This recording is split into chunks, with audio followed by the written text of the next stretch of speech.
Halo, gimana Mbak? Halo, halo. Gimana kabar? Alhamdulillah. Akhirnya bisa nih. Alhamdulillah. Iya. Jelas nggak suaranya, Mas? Jelas. Ya. Gimana? Gini. Ya. Kemarin itu mau cerita dari awal. Jadi bulan November tahun 2001, 2021 tahun kemarin tuh orang tuanya si bos yang diiringi kan ya, terus ya mau nggak mau kesini kan anak kecil, terus kan nggak juga mudah cari pembantu di sini buat ngomong kan. Terus dapat visa 3 bulan tinggal di sini. Terus itu kan punya perusahaan besar, jadi nggak bisa begitu saja ditinggal, apalagi kan semuanya keblok dari A sampai Z, pokoknya semuanya serba kacau. Terus tambah lagi berapa ya, terus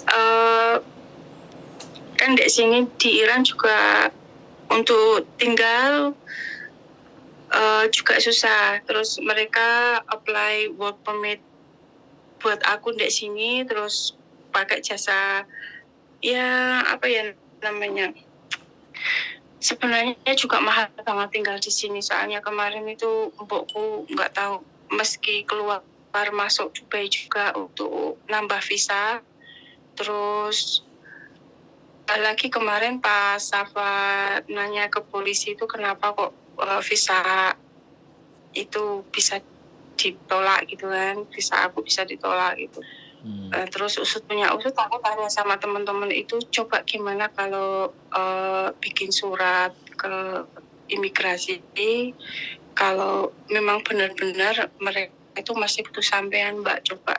Terus terus saya bos dua-duanya itu bikin surat untuk memohon untuk dikasih visa lagi gitu kan. Terus pihak imigrasi manggil ini mbaknya ini nggak bisa kami kasih visa soalnya ada kasus kriminal katanya. Tapi nggak disebutin kasus aku itu apa gitu.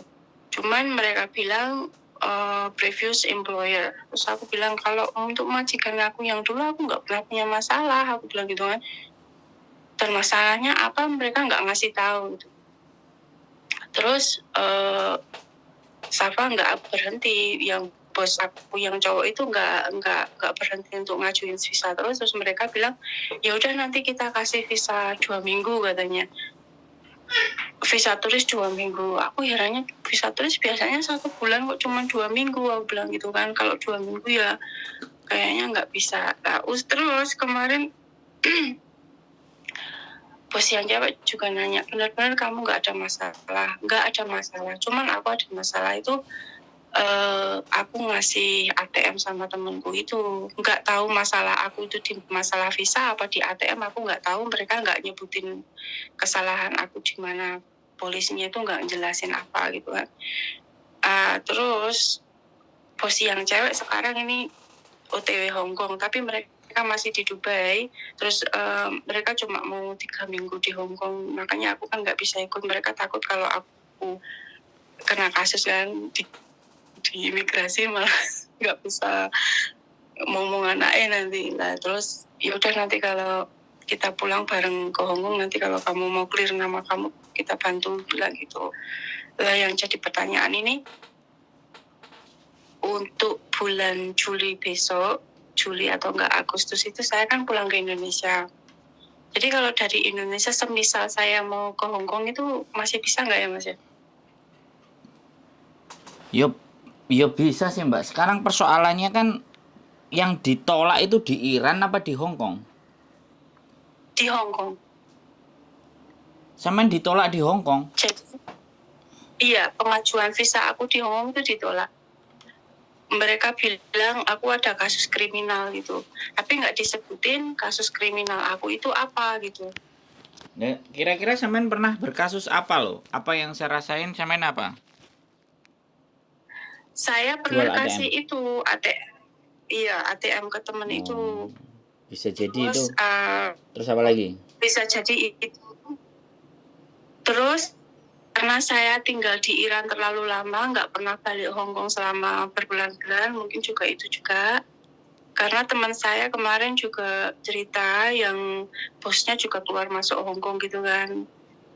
Setiap 3 bulan sekali pulang ke Hong Kong lah. Untuk terakhir kali pulang ke Hong Kong itu helpernya digiring sama polisi imigrasi, katanya sampai di penjara katanya. Terus dikeluarkan, terus sampai malah terus ngurus paper di Hong Kong. Jadi dia tinggal di Hong Kong tapi paperan gitu katanya. Aku kalau berita katanya nggak jelas ya Mbak, tapi ATM sampean mungkin terlibat, nama sampean di dalam ATM itu terlibat money laundry. Bisa money Iya, laundry, bisa juga bisa apa juga. namanya, kriminal penjualan narkoba. Karena kan sekarang lagi beberapa tahun ini kan marak yang menggunakan KTP-nya Iya, teman-teman, baik Filipina maupun Indonesia. Jadi diiming-imingin suruh bikin ATM, terus ATM-nya dibeli gitu loh. Nah, iya, iya, itu kan yang kita nggak ngerti. Kalau sampean di refuse di Hong Kong ya, otomatis sampean ngajuin lagi ya pasti akan di refuse lagi, orang catatannya ada kok. Walaupun sampean nggak berbuat kesalahan, tapi kalau di ATM sampean terkena imbas dan ATM sampean digunakan sebagai catatan, dan ibaratnya transaksi di Hong Kong itu ada, dan sampean posisinya iya, di Iran, kan bisa juga karena sampean mau berangkat kemana itu kan pasti ada copnya kan, tujuan iya, pesawatnya akan kemana itu kan ada copnya lah. Mungkin Hong Kong khawatir karena Iran, sekali lagi ya, Iran ini kan Iran terus Rusia terus Cina ini kan jadi satu. Ya kita nggak ngerti, nggak bisa diprediksi alasannya apa gitu loh. iya. Tapi kalau ada surat, kemarin saya pernah ada anak jualan di Victoria Park, itu kita dapat surat. Jadi agennya dikasih surat sama imigrasi. Nah, sama agennya Oh, dikirimnya ke anaknya, visanya kan nggak bisa turun. Nah, telusur telusur demi telusur, anaknya baru ngaku kalau dia pernah ketangkep ke kantor polisi gara-gara jualan gamis di Victoria Park. Nah, kayak kayak gitu gitu loh. Jadi kadang-kadang ini anak-anak nggak oh, jujur juga gitu loh ketika proses. oh, Nah, kalau sampean ini wis pengajuan visa kemudian ditolak lagi gitu kan. Ya semestinya langsung iya, bertanyanya ke imigrasi.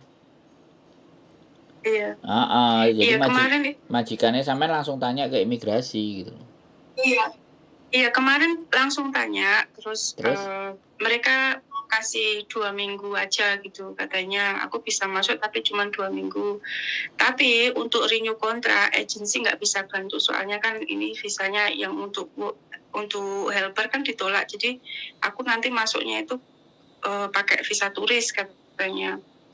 Lah terus karena di sini belum selesai, mereka takutnya nanti kalau apa ada masalah di Hong Kong, saya stop di Hong Kong nggak bisa keluar.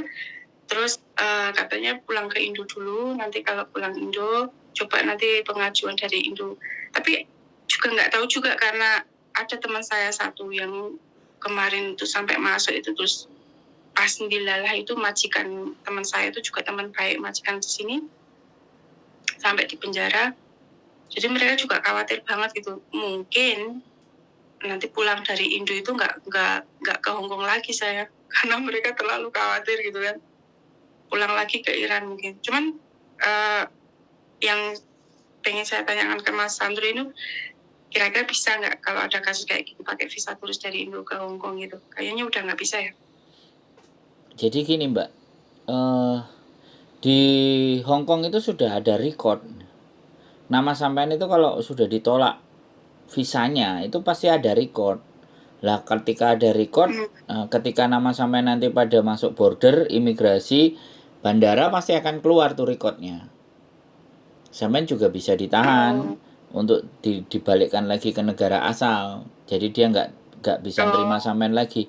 Aku oh, aku sekali lagi kalau sampean cerita kayak gini tuh aku ada penasaran, Mbak. Temen sampean iya. yang membeli paspor itu temen yang kayak gimana gitu loh.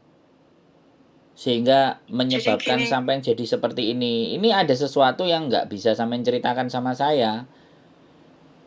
gini Mas Andro. Ah, Eh aneh gitu. sebenarnya gini,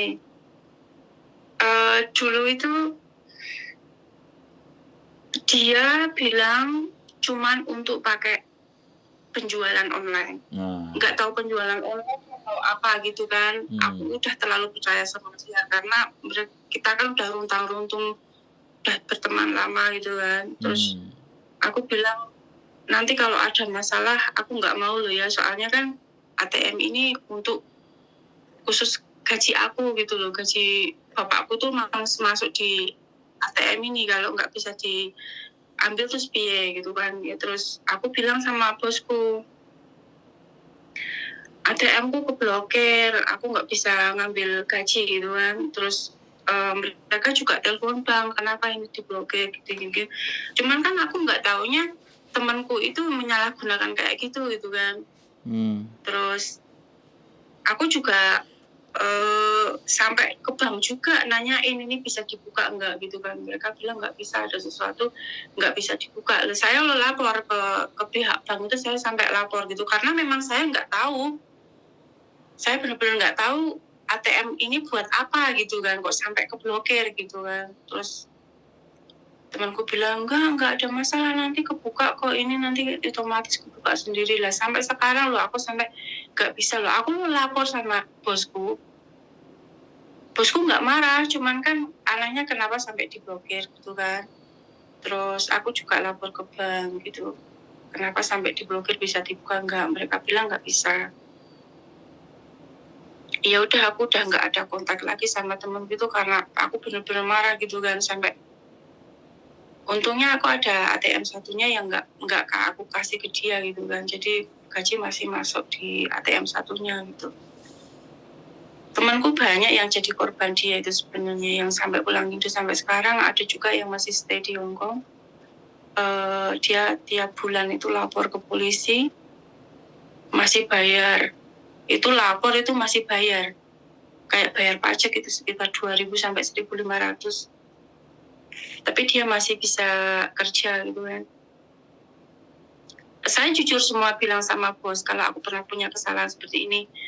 Terus mereka juga bilang nanti kalau kita stay di Hong Kong aku bisa bantu ya, semoga kamu nggak di penjara. Cuman untuk saat ini aku masih takut kalau kita pulang bareng ke Hong Kong, soalnya aku nggak mau stop, kita masih mau kesana kesini gitu kan.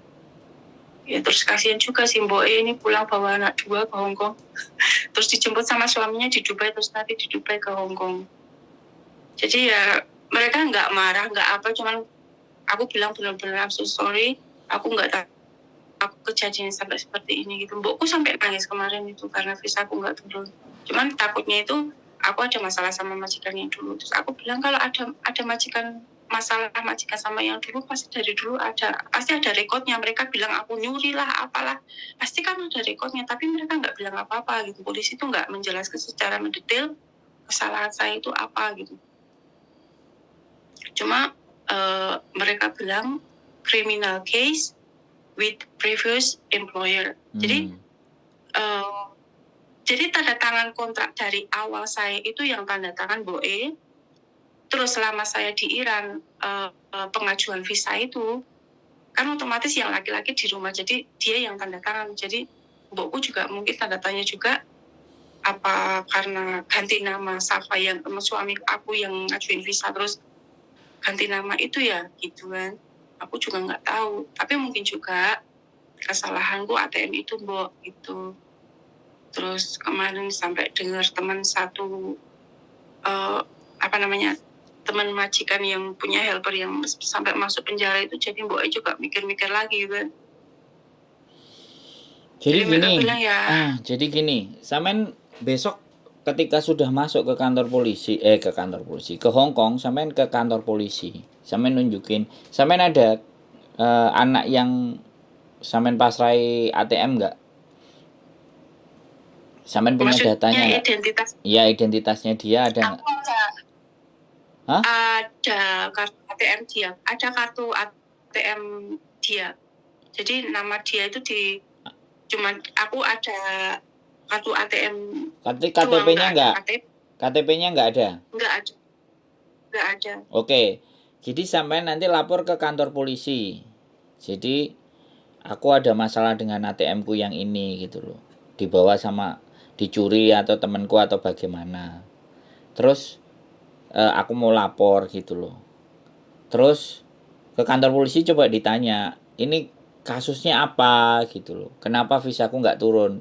Sebenarnya kalau visa memang pertanyaannya ke imigrasi. Tapi kan kita ke kantor polisi dulu lapor karena kehilangan ATM, ya kan? Atau bilang dicuri atau dibawa atau bagaimana lah, dan saya sudah nggak tahu menau tentang rekening tersebut. Terus kenapa saya mau menanyakan apakah ada hubungannya dengan tidak turunnya visa saya, apakah ada case di nama ATM saya, ada kasus yang terlibat di dalam nama saya, itu ke kantor polisi, ya kan? Sampean tanya seperti itu. Nah, setelah ditanya di kantor polisi, oh ini nama di ATM ini ternyata transaksi sampai mencapai angka 100.000 bahkan 1 juta Hongkong dolar misalnya, kayak gitu kan ibaratnya. Berarti dari situ sampean sudah tahu, terus sampean cerita kronologisnya. Makanya disitulah yang majikan sampean khawatir kalau sampean balik ke Hong Kong nanti malah jatuhnya di penjara karena sampean dianggap bagian dari sindikat itu. Karena sampean pada saat kontrak ada, sampean posisi tidak di Hong Kong, bisa dipahami nggak? Iya. Pas sampean tidak ada di Hong Kong, ATM sampean beredar di Hong Kong, sampean cari manusianya, ternyata manusianya sudah keluar. Nah, di situ mereka juga bisa punya pandangan dan berasumsi bahwa memang sampean melakukan bisnis itu gitu loh. Menjalankan bisnis itu dan tidak bisa ditangkap karena sampean posisinya di luar Hong Kong. Kan bisa jadi imigrasi atau polisi berasumsi seperti itu gitu loh, Mbak. Jadi akhirnya polisi melaporkan ke imigrasi anak ini, tolong menjadi catatan dan warning, kan kayak gitu. Kok yang dilalah majikan sampean memasukkan nama sampean untuk apply visa, kontan langsung akan dieliminasi, dibatalin. Iya. Kan kayak gitu Mbak. Sampean belum sempat menceritakan apa-apa, tapi polisi sudah ngasih catatan ke imigrasi bahwa hati-hati dengan ini gitu. Begitu ceritanya Mbak. Makanya gara-gara kesalahan satu thread aja yang tidak disadari berdampak dalam kehidupan sampean. Ini persoalan Mbak gitu loh. Nah, kalau sampean tetap memaksakan alasannya saya harus tahu dan seperti apa, memang sih tanyanya ke kantor polisi. Kalau ke imigrasi sama, saya juga pernah dideportasi sampai 5 kali. Ketika saya bertanya, kenapa alasanmu selalu mendeportasi saya? Apakah saya kena kriminal? Ataukah nama saya atau segala sesuatu tentang saya itu ada daftar kejahatannya? Dia cuma menjawab, ini saya yang lagi bertugas. Anda bisa menghormati ketika saya tidak mengizinkan Anda masuk ke wilayah negara saya. Lah aku langsung diem. Gimana? Imigrasi jawabnya kayak gitu, terus aku harus kayak gimana? Ibaratnya kalau orang Jawa bilang ya kita mau bertamu, tapi yang di tuan rumahnya nggak ngizinin, ya mau nggak mau kan yang bertamu harus pergi dong.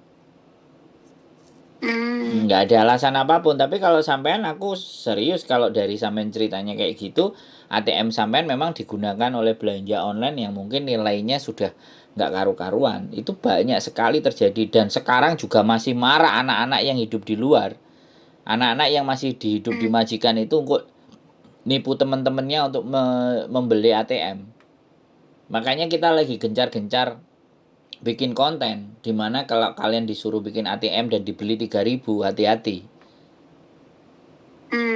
Dibeli 3.000 Mbak, ada yang beli 4.000, ada yang 3.000, ada yang 2.500, bervariasi. Nah, salah satunya ini sampai ada berdampak ke seperti ini Mbak. Nah itu, dan itu menggunakan teman kita sendiri. Nah teman kita sendiri ada yang posisi di luar. Ya makanya teman makan teman. Ini loh hebatnya di Hong Kong itu seperti itu jatuhnya. Kalau sampean mau tahu jawabannya, kantor polisi itu bisa menjawab kemungkinan. Tapi harus sampean sendiri yang bertanya. nggak bisa orang lain karena ini Yes. case private, ini private and confidential. Jadi benar-benar sampean sendiri yang bisa tahu jawabannya kalau sudah nanti bisa masuk 2 minggu ke Hong Kong ibaratnya. Dan imigrasi masih ngasih kelonggaran. Nah, sampean boleh bertanya lagi itu nanti. Saya tidak ada apa-apa kalau dapat surat bersih, pernyataan bersih. Saya itu dengan teman saya dan saya tidak ada hubungannya sama sekali dengan mereka ibaratnya. Kalau ketika laporan itu diterima, maka nah sampean boleh apply lagi. Nah, sudah dibersihkan belum di imigrasi? Karena posisinya adalah ATM sampean dipakai dan sampean tidak di Hong Kong itu, Mbak. Bisa dipahami nggak? Iya. Heeh. Gimana? Tak ceritain. Jadi sebelum kita ke Iran itu ATM saya udah dipakai. Gitu. Jadi sekitar bulan Juli 2001 itu baru boomingnya kasus itu sebelum bulan Juli ya. Jadi sebelum bulan Juli itu, jadi aku ingat itu sebelum bulan Maret, mungkin awal tahun 2001 itu Mas. Ya harusnya kan ditelepon toh. Kalau ibaratnya udah kena masalah kan sebelumnya harusnya kan sampean pastinya udah harus ditelepon sama yang kena kasus polisi kalau dia belum ketangkep. Kalau dia udah dan menurut saya sih belum ketangkep anak itu, makanya sampean tidak dikonfirm. Ada beberapa yang sudah ketangkep dan dikonfirm, didatangi rumah majikannya. Enak yang kayak gitu. Jadi enak tinggal ngomong. Karena dia menganggap bahwa yang punya nama itu kan pakai sindikat. Nah ini kan makanya ini nih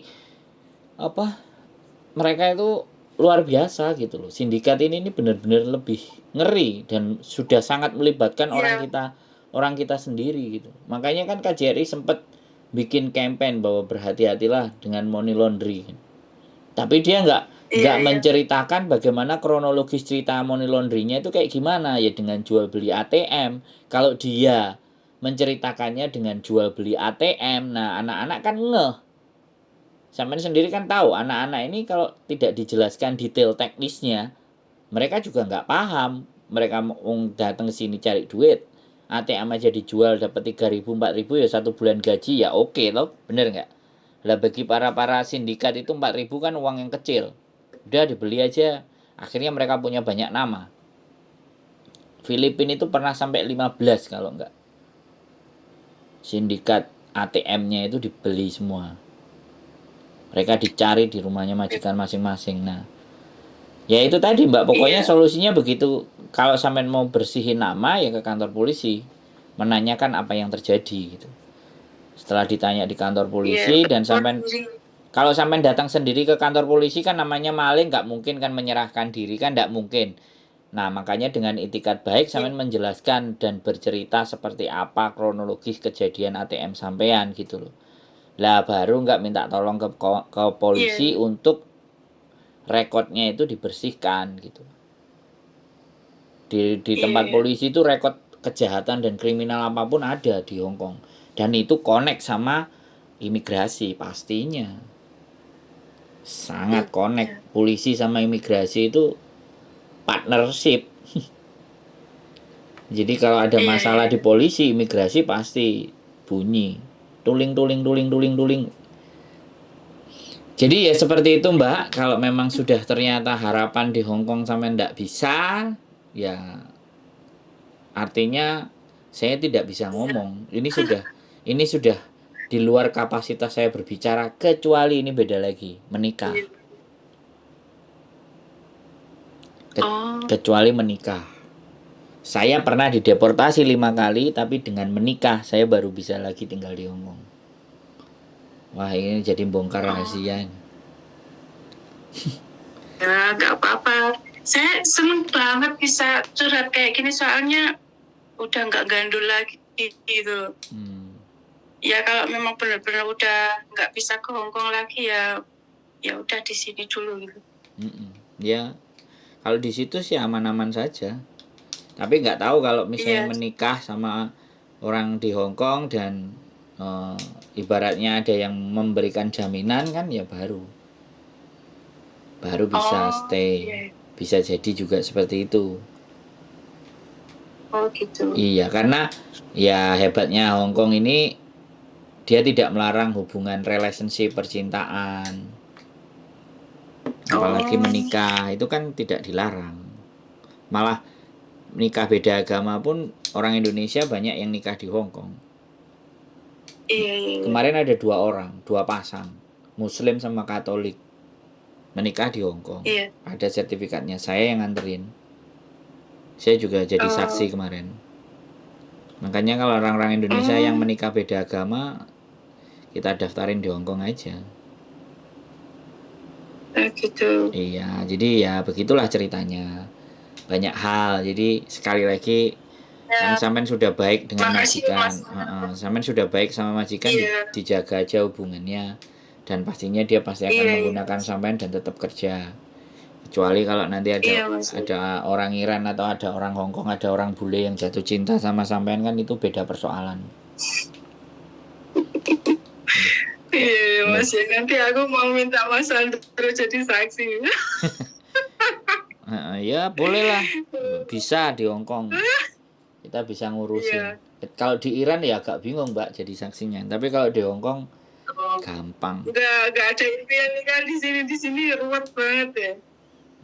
Aduh, di sini. Jadi di Hong Kong aja kalau memang pasangannya niat-niat mau nikahin sampean. Soalnya ini sudah ngantri 3 orang ini.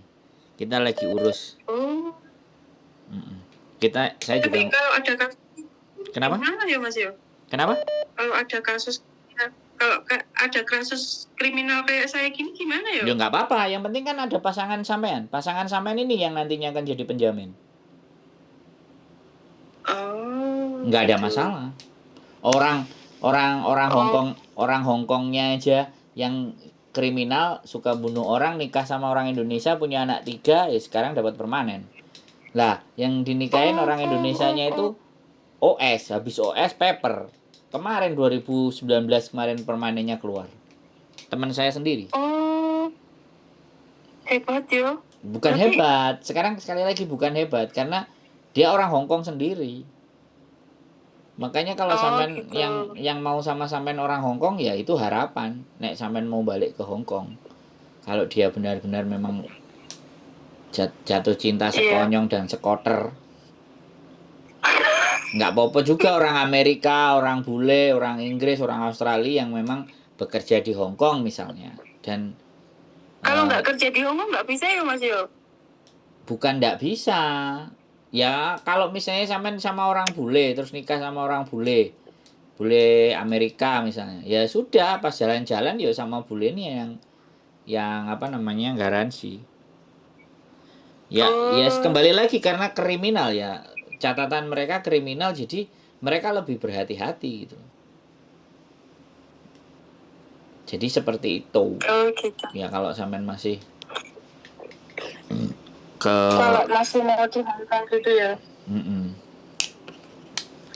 Berarti jalan satu-satunya itu kalau memang ada masalah kayak gitu mungkin bisa jadi kalau nikah sama orang luar gitu ya.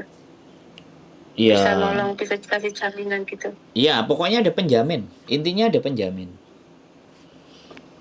Penjamin itu apa nih bahasa Inggris apa ya Mas Andro? Guarantor. Sebenarnya majikan sampean itu juga guarantor. Tapi tidak lebih kuat daripada kalau suami lebih kuat. Hubungan percintaan lebih kuat dibandingkan hubungan bisnis kerja. Oh gitu. Mas Andro, makasih banget waktunya ini. Waduh, saya senang banget bisa ngobrol. Coba nanti kalau soalnya kan memang mereka udah bilang agent gak bisa bantu untuk renew kontrak kamu, nggak tahu ini kamu, yang penting kamu pulang dulu lah daripada kamu kena kasus di Hong Kong, bilang gitu kan. Sebentar. Tahun aku ikut mereka, aku belum pernah pulang sama sekali. Sebentar, kalau agent itu nggak bisa bantu, mungkin agent yang lain. Suratnya sampean ada nggak? Kalau suratnya yang dari agent itu ada, sampean bisa foto, coba kita cek. Dari surat itu kan bisa dicek. Surat apa Mas? Ya surat penolakan visa tadi itu kan pasti ada alasannya, reasonnya. Iya. Nanti tak kirim ke Mas Andro di WhatsApp ya. Coba di foto. Coba kita Coba bisa dilihat. kenalan Iya. agenku kan kemarin banyak. itu bosnya kan dari Iya, bosnya ngirim lewat WhatsApp itu kalau Iya reviews pasti. gitu. Itu pasti dikirimin. Dari Iya. agent mesti dikirimin ke majikan sampean. Nah, majikan sampean dikasih ke sampean. Nah, sampean dikasih aku, tak tanyakan ke agent lain. Lah, agent lain berani mengusahakan Oh nggak iya, Mas, urusan ya. itu gitu loh. Karena agentku ini ada yang Oh iya, agent iya. agent handal ini. Masalah apa aja di Oh wow. handle. Ya makanya kemarin tuh yang Makanya nanti kita coba, kalau dari agentku berani nggak Bu memproses. Kalau berani memproses kan majikan sampean tinggal datang ke agentku. Oh gitu. Iya, kan ada agent yang sembelih gak ngereken, ada yang dia mau agak ribet sedikit tapi bayarnya mahal majikannya, kan kayak gitu tuh. Nah, nek sampean gitu. bayar sampean mahal kan moso wae wong wis ngerti kerjaane. Yang penting bisa. Iya. Kan gitu tuh. Dari kasus suratnya sampean kan agent itu udah jadi tahu bahwa masalahnya ketika nanti dia mau ngurusin sampean itu, masalahnya kan dia pasti tahu di imigrasi. Pas dia juga nganterin surat kan, dia juga bisa nganterin anak proses gitu kan. Dia bisa nanyain, aku enak arek majikan mau sama anak ini, tapi anak ini kena kasus kayak gini. Kira-kira ini masih bisa nggak aku coba masuk lagi? Kalau imigrasinya bisa, ya coba masukin loh atas nama kamu. Nah, kalau dia disuruh kayak gitu, pasti agen saya akan bilang, "Ya wes Mas, tak prosesnya." Pasti kayak gitu kan. Iya. Ini nggak berbicara kayak di Indonesia KKN, bukan, tapi dia akan menanyakan ke imigrasi tadi. Ini masih bisa mungkin nggak gitu loh. Majikannya arep karo arek iki gitu loh. Kasusnya kayak gini kan, namanya agent kan anek sing mau maafan kan. Iya, ya nggak apa-apa kan, sekali lagi. Coba nanti tak kirim ke Mas Andro lewat WhatsApp ya. Siap. Oke. Makasih banget. Oke. Kapan-kapan sambung lagi. Makasih banget Mas Andro, Oke, sukses. siap. Yo. Pokoknya makasih. Assalamualaikum. Waalaikumsalam warahmatullahi wabarakatuh. Sekali lagi berhati-hati buat teman-teman semuanya ATM ya. Ini sampai ditolak visanya gara-gara ATM-nya dibawa sama temennya. Nggak tahu digunakan apa, saya nggak bisa berbicara diperuntukkan untuk apa, tapi pada fakta dan kenyataannya mbaknya nggak bisa proses. Keep stay tune my YouTube channel, hati-hati dan waspada. See you next video, bye bye.